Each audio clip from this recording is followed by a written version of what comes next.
Hello, good evening to all. Welcome to my YouTube channel. आज हम पढ़ने वाले हैं find the rational number between two numbers. अगर आपको किसी भी दो नंबर्स के बीच में नंबर ऑफ रैशनल नंबर्स को फाइंड आउट करना है, कितने भी हो सकते हैं, तो हम किस तरीके से फाइंड आउट करते हैं वो देखेंगे। मान लीजिए अगर हमको क्वेश्चन दिया हुआ है फाइंड टू रैशनल नंबर्स। अगर हमको मान लीजिए क्वेश्चन दिया हुआ है find to rational numbers between 1 and 2, between 1 and 2। अब अगर हमको क्वेश्चन में दिया हुआ है कि हमको 1 और 2 के बीच में दो rational numbers, to rational numbers को फाइंड आउट करना है, तो रैशनल नंबर्स निकालने के लिए दो मेथड होते हैं। सबसे पहले अगर हम फर्स्ट मेथड की बात करें तो फर्स्ट मेथड जिसमें हम दो रैशनल नंबर्स को फाइंड आउट करेंगे 1 और 2 के बीच में। तो जो पहला मेथड हम पढ़ रहे हैं उसमें हम फॉर्मूला बेस्ड पढ़ रहे हैं। तो फॉर्मूला होता है a प्लस बी बाय 2।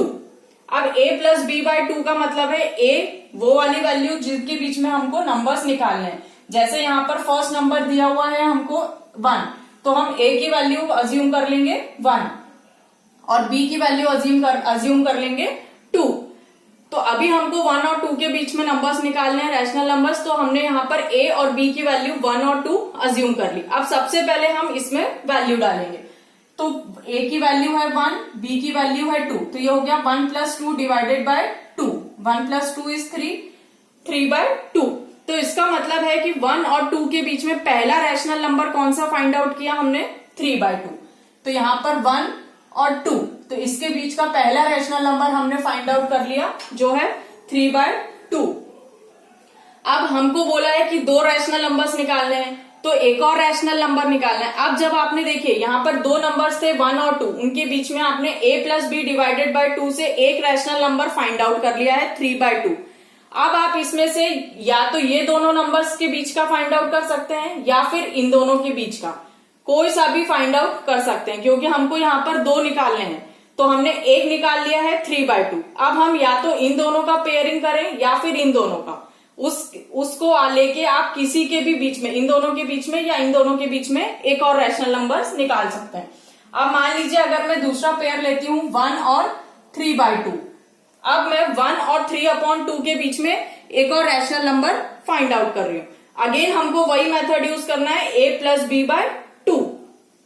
अब हमारी a की वैल्यू हो गई 1 और हमारी b की वैल्यू हो गई 3 बाय 2, क्योंकि अब हम 1 और 3 बाय 2 के बीच में फाइंड आउट कर रहे हैं, इसीलिए इसको हमने a मान लिया और इसको हमने b मान लिया। अगेन हमको वही मेथड लगाना है, तो हम लिखेंगे a प्लस बी बाय 2। तो a की वैल्यू है 1 प्लस, अब b की वैल्यू है 3 बाय 2, तो यहां पर हम लिखेंगे 3 बाय 2 एंड डिवाइडेड बाय 2, जो फॉर्मूले का 2 है। अब यहाँ पर बहुत सारे बच्चों को ऐसा करने में प्रॉब्लम आती है, तो इसको भी हम फ्रैक्शन फॉर्म में लिख लेते हैं, नहीं तो उनको कंफ्यूजन हो जाता है एलसीएम कैसे लें। तो सिंपल 1 है, इसका मतलब 1 का डिनोमिनेटर 1 है। तो हम ऊपर दो फ्रैक्शंस वैल्यू हैं जिनको ऐड करना है, इसका मतलब हमको एलसीएम लेना है।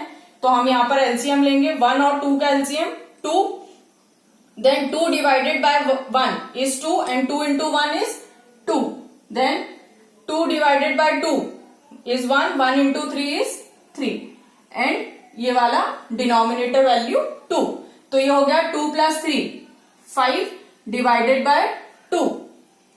अब देखिए यहाँ पर इसका भी कोई डिनोमिनेटर नहीं है, यानी 2/1 ले सकते हैं।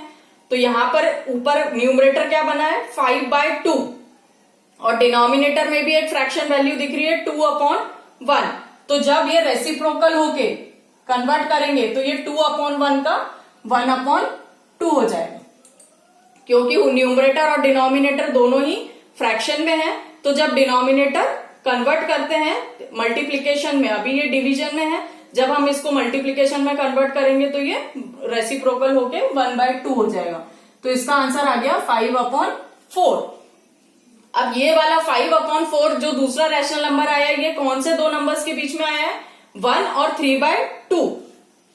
तो इसका मतलब है कि हम 1 और 3 बाय 2 के बीच में कौन सा रैशनल नंबर ले लेंगे, 5/4। तो इस तरीके से हमने दो रैशनल नंबर्स फाइंड आउट कर लिए 1 और 2 के बीच में। ऐसे करके आप कितने भी रैशनल नंबर्स को फाइंड आउट कर सकते हैं। बस आपको ये ध्यान रखना है कि जो भी दो नंबर्स के बीच में आप फाइंड आउट कर रहे हैं उसको प्लस करके डिवाइडेड बाय 2 करना है। अब आप इसमें अगर मान लीजिए हमको इसमें और रैशनल नंबर्स निकालने होते हैं तो अब हम 1 5/4 के बीच में भी ले सकते हैं, इसको a इसको b मान के, या फिर हम इन दोनों के बीच में ले सकते हैं। तो उस कंडीशन में हम a की वैल्यू 5/4 लेंगे, b की वैल्यू 3/2 लेंगे, या फिर हम इन दोनों के बीच में ले सकते हैं। तो 3/2 हमारा a हो गया और b की वैल्यू 2 हो गई। तो इस तरीके से आप कोई सा भी पेयर लेके उसके बीच में रैशनल नंबर्स को फाइंड आउट कर सकते हैं। अब हम दूसरा एक मेथड पढ़ते हैं जिसकी हेल्प से भी हम दो नंबर्स के बीच में रैशनल नंबर्स को फाइंड आउट कर सकते हैं। अब अगर मान लीजिए फॉर एग्जांपल अगर हमको क्वेश्चन में दिया हुआ है कि find 10 rational numbers between 3/4 and 6/7। अब ये दो फ्रैक्शन वैल्यू दी हुई है और हमको बोला है कि फाइंड 10 रैशनल नंबर्स। अब इनके बीच में हमको 10 रैशनल नंबर्स को फाइंड आउट करना है। अब देखिए अगर इस कंडीशन में हम फर्स्ट मेथड यूज करेंगे तो बहुत ज्यादा टाइम टेकिंग है, हमेशा आपको दो वैल्यूज लेनी है फिर डिवाइडेड बाय 2 करना है। इस तरीके से बहुत लेंथी मेथड हो जाता है और टाइम बहुत लगेगा। तो जब भी आपको बहुत ज्यादा रैशनल नंबर्स फाइंड आउट करना है, जैसे यहाँ पर हमको 10 रैशनल नंबर्स फाइंड आउट करना है, तो इस कंडीशन में आप हमेशा इस मेथड को यूज करिए। अब सेकेंड मेथड क्या है, देखिए यहां पर हमको जो रैशनल नंबर्स दिए हुए हैं सबसे पहले हम वो देखेंगे 3/4 एंड 6/7। ये जो दो नंबर्स दिए हुए हैं जिनके बीच में हमको 10 रैशनल नंबर्स को फाइंड आउट करना है। तो इस कंडीशन में सबसे पहली कंडीशन हमको इनके डिनोमिनेटर्स को इक्वल करना है, सेम बनाना है। तो अगर आपको किसी भी फ्रैक्शन में डिनोमिनेटर वैल्यू सेम करना है तो आपको हमेशा क्या करना है, सबसे पहले डिनोमिनेटर्स का एलसीएम लेना है। तो सबसे पहले हम एलसीएम लेंगे डिनोमिनेटर्स वैल्यू का। 4 और 7 का अगर हम एलसीएम लेते हैं तो पहले 2 से डिवाइड होगा, ये हो गया 2 एंड 7, अगेन ये 2 से हो रहा है 1 एंड 7, देन ये कंप्लीटली डिवाइड हुआ। तो हमारा एलसीएम आएगा 2 इंटू 2 इंटू 7, 2 2 जा 4, 4 7 जा 28। तो इसका मतलब हमारा एलसीएम आया है 28। अब अगर हम इस वाले फ्रैक्शन को देखें तो ये फ्रैक्शन है 3/4। अब हमारा एलसीएम कितना है 28। तो हम जो भी एलसीएम आएगा उसको डिनोमिनेटर से हमेशा डिवाइड करते हैं। तो 28 डिवाइडेड बाय 4 इज 7। तो इसका मतलब इस वाले फ्रैक्शन को हम न्यूमरेटर और डिनोमिनेटर में 7 से मल्टीप्लाई करेंगे। सिमिलरली यहां पर हमारा फ्रैक्शन है 6/7, एलसीएम 28, तो 28 डिवाइडेड बाय 7 इज 4। यानी इस वाले फ्रैक्शन की न्यूमरेटर और डिनोमिनेटर वैल्यू को हम 4 से मल्टीप्लाई करेंगे। तो यहां पर ये हो गया 7 3 जा 21 डिवाइडेड बाय 7 4 जा 28। सिमिलरली यहां पर 6 4 जा 24 डिवाइडेड बाय 28। अब यहां पर देखिए हमने डिनोमिनेटर्स को सेम बना दिया, लेकिन यहां पर हमको 10 रैशनल नंबर्स चाहिए। अभी हमको 10 नहीं मिल रहे हैं क्योंकि अगर हम 21/28 और 24/28 के बीच में नंबर्स ढूंढे तो 22/28, 23/28, यानी सिर्फ 2 ही रैशनल नंबर्स दिख रहे हैं। लेकिन हमको कितने फाइंड आउट करने हैं, 10 रैशनल नंबर्स। तो जब भी आपको ज्यादा रैशनल नंबर्स फाइंड आउट करना है तो आप यहां तक करने के बाद इसके बाद वाली स्टेप क्या करेंगे, पहले आपको डिनोमिनेटर्स सेम बनाने हैं। जब आपके डिनोमिनेटर्स इक्वल हो जाएंगे फिर नेक्स्ट स्टेप यहां पर हमको कितने निकालने हैं रैशनल नंबर्स, 10। तो हम हमेशा जितने भी आपको रैशनल नंबर्स फाइंड आउट करने हैं उसमें क्या करते हैं +1। तो 10 + 1 इज 11। देखिए अगर यहाँ पर 5 निकालने होते हैं तो हम 5 + 1 6 लेते, 7 निकालने होते हैं तो 7 + 1 8 लेते।